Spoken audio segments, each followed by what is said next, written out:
akuluakulu tikutsatira bwino nkhani yokhuza ndi ziwawa zimene zikuchitika ku dziko la South Africa zomwe nosapangisa zona kuti nzika za maiko ena zikhale zikubwerera maiko akwawo kuphatikizapo amalawi omwe ena anabwerera kumudzi Malawi ena ali kumakampu padakali panopa kudikirira aboma komanso anthu akufuna kwabwino kuti awathandize amalawi amene azitha kubwerera kumudzi. Of course monga mmene timadziwira kuti amalawi ndokonda mtendere sakulimbana ndi zambiri after atathamangisidwa m'makola amene amakhala namwewo amangonyamuka kumapita kumakhala mumakampu paja magayi amene akumazitchula zona kuti machimachi panopa ayamba kulowa khomo ndi khomo kuyamba kukosa nzika za maiko ena kuti zibwerera makwawo. Ena omwe anali ma sponsorship akulamulidwa kuti atseke kumene makamaka ma Somalians ena akumaberedwa katundu komanso tinaona kuti ma Somalians amene anathibula ni nthaka ku dziko la South Africa futa chempwerekete chitayambika komweno goli limene likumazitchula kuti machimachi litapita kuti kasokoneze kumeneko. Anyways makosana nkhani ndiona kuti nkhani zimene tizifotokoza bwino pano padakale panopa aboma kuzeratu ku nthambi ya Dodoma abwerano kuzafotokoza bwinobwino kamaka chiwerengero cha anthu omwe achoka ku dziko la South Africa achoka ku dziko la South Africa kumabwerera kumudzi ku Malawi paja mbuyo mwa George Ponda pa 7 July chaka chimene cha 2026 anafotokoza mtundu wa Malawi ku parliament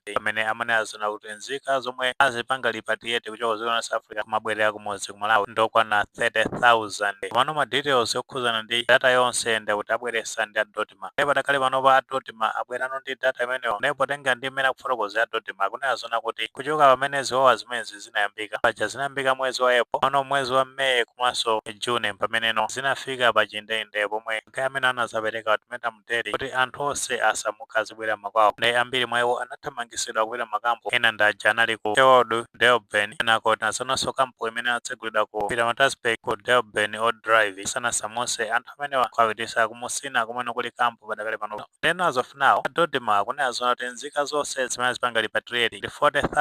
40,448 amalawi amenewa amene afika ku Malawi padakale panopa lemu chiwerengero cha anthu amenewa amayi onse amene asamusidwa ndi kuti alipo 12,507 kuchoka pamenepo abambo amene awasamusa under voluntary repatriation amene asamusidwa ndi tomwe akufuna kwawo kuthawa nkhanza zimenezi kuti abambo amenewo alipo 27,941 kuchoka pamenepo ana akuti chiwerengero cha ana chilipo 2,385 kuchoka pamenepo amayi oyembekezera kuti no alipo 440 ndipo tikatsatira bwino kuti masiku oyambirira basi zimanyamula amayi oyembekezera komanso amayi ndi ana ndi akuti pa chiwerengero cha anthu amene wawa panali anthu amene afunika thandizo la chipatala onse ndithu na kuti samapeza bwino ena anali mainjalezi paja data imene inazabweranso kuti ena ake ndithu anali ndi zipolopolo anaomberedwa anali mabala zipolopolo ena nduzana kuti anali ndi mabala mipeni ena odwala matenda osiyanasiyana era anthu onsewo akawerengera analipo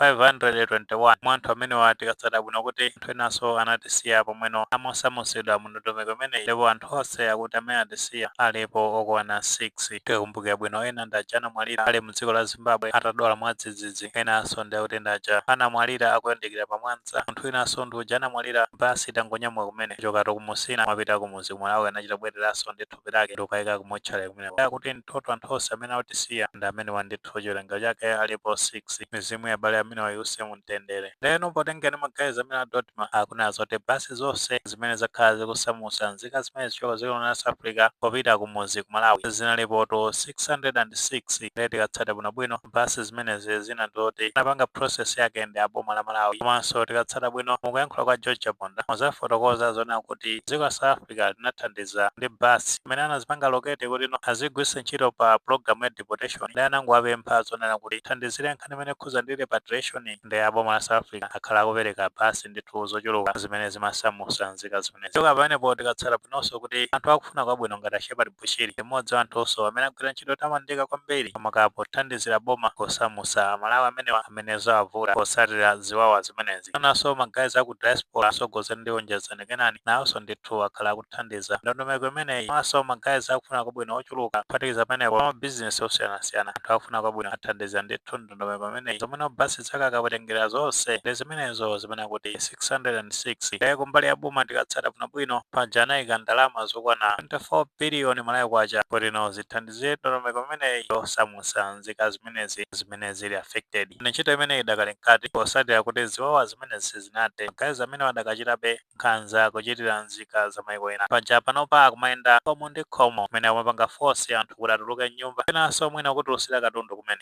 zimene zimachitika of course malondodo ena sakumagwirizana ndi chiganizo chimenechi pamene magazi amene akumachita pozindikira zona kuti amakhala kuphulira ndama lenti ndi anthu amene akapita iwo ndauti no alibenso opagwira pena paliponse tatentoneko anema uyu amene akuonesa zona kuti landlord yakulimbana ndi magazi amene ku Inanda town ku Durban uko nakoti piteni nkhani njengoba uzohlasela ekhaya nje uzosivula isitolo cha ngisho noma uzongenela ekhaya uzosivula nesitolo na ngibuza la uzovula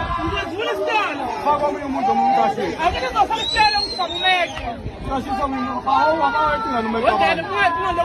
chabwino taona pamenepo kanindu zona kuti gamene wamachimachi angotuta na mmodzi kuyambira kuvuta kusakasaka kuti no zika za maiko ena azikhala kuti leka paja uli ndi mapepala kaya ulibe ovomerezeka azipeza zoti no akumafuna zoti unyamuke uzipita kwanu lero pamene pa nkhani yavuta ndiona kuti pali sponsorship yomweno akupanga renti nzika dziko lina ndi Somalia magazi amene akufuna zona kuti asamuke kulu amenewo azipita atseke show imene foti foreign landlord amene mayi amene tikaona bwino akunena zona kuti nakusamusa munthu amene magazi amene apompopompo abwere aloweso azipanga business amene ndicho linga choti aziphulira ndalama lenti pande kuti ndimene mathandizira kuti azipanga solve ziwiri start pamene no kupita Matasbek ogo wina wake muna na landlord magazi amene watakakamiranso kuti no nzika zomwe ikona mazisunga kumene azipange zizipita ogo amene analimbana nayeso zomwe no zinapangisa zoti magazi amene apitiro katenga polisi paka na gogo amene anamutenga kamutsekera tangonaninso nikafuta chaka zimene zinaita kumene ku Durban kana kodweleni nkhani bafowethu ugogo uberentisa abantu bangaphandle abangenamaphepha inqwaba abantu bangaphandle batholakala emzini wakhe kade barentisa omunye nje waseMalawi sim-interviewile la edlula washo ukuthi akanalo ngisho nepasi so bambophela lokho ugogo ukuthi ubephethe abantu bangaphandle begcela umuzi and bengafuni ukubavulela kade kuthiwa bavule kwaze kwaphoqa ukuthi baphoqa ukungena chabwino taona panepo nkhani zake zosakhala bwino sonzo kuti akale magazi amene amasogozera ndachina papkero utakati inangize mchuno ina Jacinta Zuma zimene akumachitasi ndi impact yosakhala bwino and anthu ena akumazindikira zona kuti impact yake ndi yaikulu kwambiri ndiso khaokha kumayankhula ndithu kumamva kumayankhula ma effects ake kuti ma foreigners amene amathandiza kumbali ya economy ma sector ndithu ambiri. Only sane and reasonable South Africans, have you ever asked yourself this question? What will happen to ordinary poor citizens when our local township economy loses the people, the very same people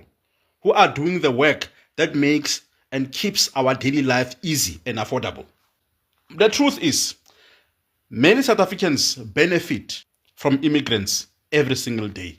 Ni kuma taxi ma driver ndosakondwa kumene kuti makasitoma kulibe oti atakwera buses zimenezo ndi buses zimenezo zambiri nzoti isangongola natenga kuma bank ndi akuimfira ndithu impact and ma possibilities zoti atakulandidwa buses zimenezo ochuluka kwambiri pana niko ni rank imodzi omwe no buses zimangokhala so anthu okwera nako tipite nkhani.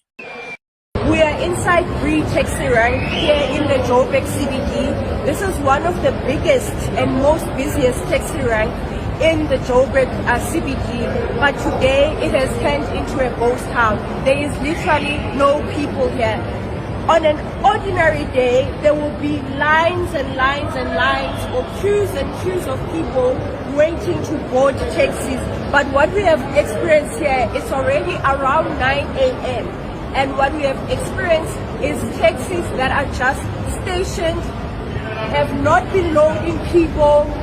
and it's literally a ghost town. Chabwino utaona panepo maso tamva zimene mkula msungwana ameneyo kusonyeza zoti impact ndithu magazi akuifira after ndekuti nzika zamaiko ena zachoka kudziko kumene South Africa landlord wina wafa uko ndi mdzukulu wake yemwe after ndekuti atadya biscuit ameneyo anakaba mu shop yomweno inali ya tenant wake after ndekuti gulu limene la machimachi itabwera kumene konkunthamangisa tenant ameneyo pasino ndiwo ndekuti awana katundu kumene leka biscuit anayotani anamutra poison yani kodya kumeneko wapeza zoti wafa landlord ameneyo yemwe zinakanali mwawe nkosi wazima ndithu Mpumalanga chako yemalale kumene kunachitika zimene so nkhwidzi kujaso kuba chani zosatira zake ndithu ndi zimene zekana poison yani awanyetsa ndithu anthu amene anapita kumene yonkhala vanhu pamene no kulito Somalia lero kunali chindewo osati masewe magazi amachimachi anathebulidwa kumeneko after ndekuti no Somalians atakonzeka bwinobwino ndi magazi amene akamabwera kuzasokoneza kumeneko azangothibulana nawo magazi ndithu anapondedwa kumeneko kulito Somalia KwaZulu-Natal ndi kumene ndithu kunachitika incident imene tangonani kwa footage kamene kamaonesa zona kuti magazi amene amachimachi anapondedwa kumeneko nako timalizeni nkhani.